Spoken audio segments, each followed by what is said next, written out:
সরকারের ব্যর্থতায় বাংলাদেশ মিয়ানমার সীমান্ত অনিরাপদ ও বিপন্ন হয়ে উঠেছে বলে অভিযোগ করেছেন বিএনপির সিনিয়র যুগ্ম মহাসচিব রুহুল কবির রিজভী। রোববার সকালে নয়াপল্টনে কেন্দ্রীয় কার্যালয়ে সংবাদ সম্মেলনে তিনি এ অভিযোগ করেন। রিজভী বলেন, ভোটাধিকার হারানোর পর নিজ দেশেই এখন পরাধীন হয়ে পড়েছে দেশের মানুষ। মিয়ানমারের জান্তা সরকারের আগ্রাসী ভূমিকায় ক্ষমতাসীনরা নিশ্চুপ থাকায় ক্ষোভ জানান তিনি।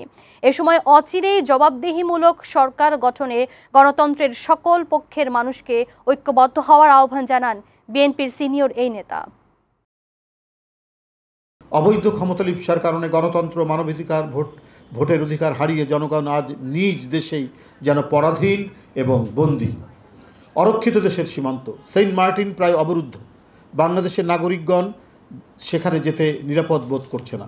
আজ বাংলাদেশের সীমান্ত অনিরাপদ, বিপন্ন, অথচ সরকার নির্বিকার, নিশ্চুপ।